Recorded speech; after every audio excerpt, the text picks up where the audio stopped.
Si vous êtes comme moi, créateur de contenu et que vous utilisez la vidéo comme un des principaux médias de votre communication, parce que vous savez que bien, c'est celui que préfèrent consommer les gens sur Internet, vous êtes peut-être souvent aussi confronté à la problématique de qu'est-ce que je dis, comment je le dis, quels sont les sujets qui intéressent mon audience. Et j'ai prévu un invité spécial pour vous qui va justement vous parler de ça, puisque c'est son métier et ça fait 25 ans qu'il travaille dans les médias et qu'il accompagne aujourd'hui des entrepreneurs dans cette voie. Donc il a fait un grand parcours dans la presse écrite, la radio, mais aussi une grosse carrière dans la télé. Et je vais vous présenter, ou du moins je vais appeler à se présenter dès maintenant, Pascal Tribault. Peut-être que vous le connaissez déjà, et sinon je l'invite dès maintenant à se présenter à nos côtés. Salut Pascal. Salut Anthony, merci pour l'invitation. Bonjour à toutes et à tous. Comme tu disais, je m'appelle Pascal, j'ai 46 ans. J'ai un gros parcours hein, en tant que journaliste, caméraman, monteur, formateur dans les médias, différents médias. Et j'ai fait une grosse partie de ma carrière en télévision. J'ai travaillé à TF1, à France 2, à France 3. J'ai fait un petit tour chez beIN Sport quand ça a été créé. La chaîne sportive. Euh, voilà, j'ai quitté tout ce milieu des médias, de la télévision en 2017 pour monter ma boîte en fait, pour Arc Vidéo, pour me consacrer aux entrepreneurs, à vous en fait, aux entrepreneurs du web qui ont besoin de contenu pour communiquer et qui ont besoin d'être entourés par un professionnel qui a maîtrisé toutes les facettes de cette communication vidéo. Voilà pourquoi cette cible, parce que je voulais aider en fait, je voulais que mes 20-25 ans d'expérience profitent à quelqu'un.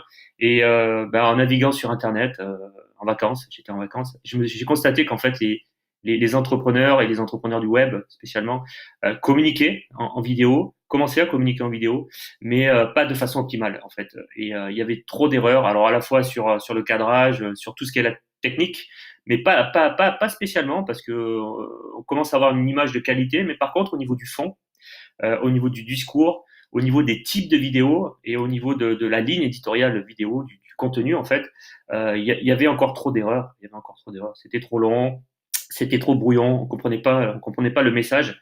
Du coup, comme je suis journaliste depuis 25 ans, je me suis dit il y a quand même quelque chose à faire et je vais aider ces gens-là. Voilà.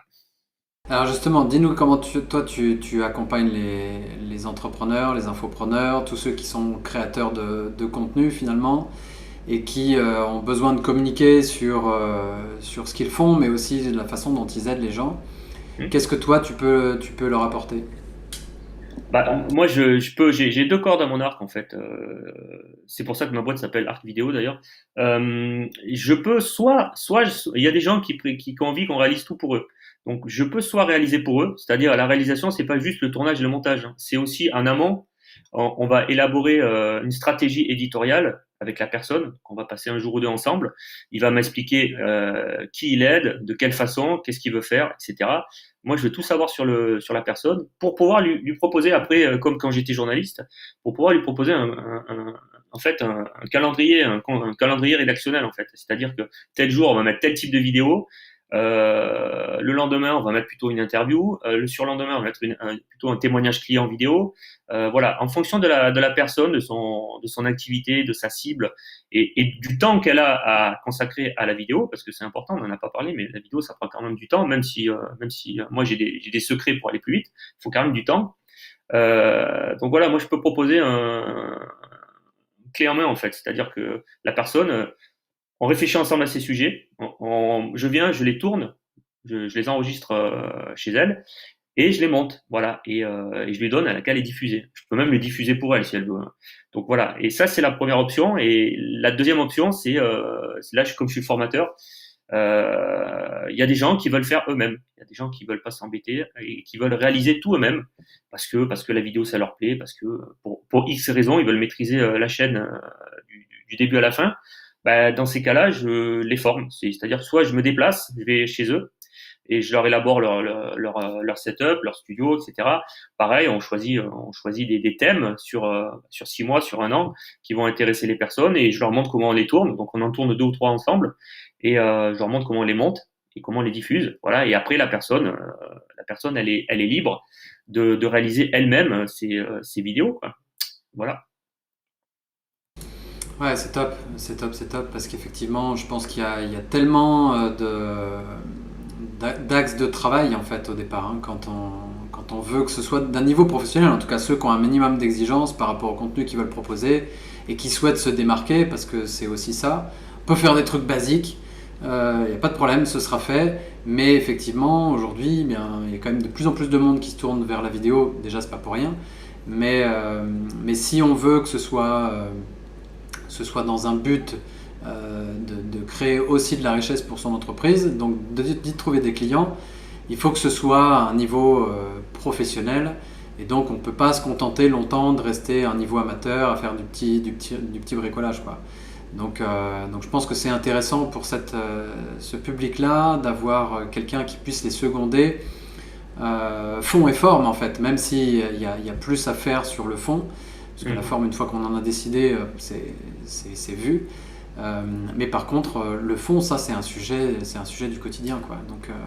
Bah, moi, ça a été mon métier pendant 25 ans en tant que journaliste. Trouver tous les jours, 6 ou 7 jours sur 7, il fallait que je trouve une à 10 idées de reportage. Voilà, donc des fois c'était une, des fois c'était deux, des fois c'était 10, ça dépendait des jours en fait. Des fois j'avais une page complète à faire, hein. Quand j'ai été chef d'agence en presse écrite, j'avais quoi? J'avais 21, 22 ans.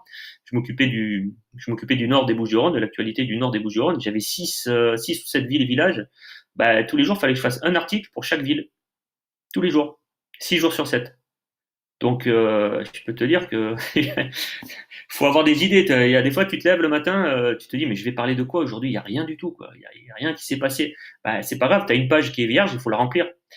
Et il faut que tu trouves. Il faut que tu trouves. Donc, et des sujets, non seulement il faut que tu trouves des sujets, mais des sujets qui vont intéresser les lecteurs. Parce que tous les mois, j'avais le chef des ventes qui passait. Le chef des ventes me disait, ce mois-ci, attention, t'es à -5 ou attention, il faut. Donc, il fallait redoubler de vigilance.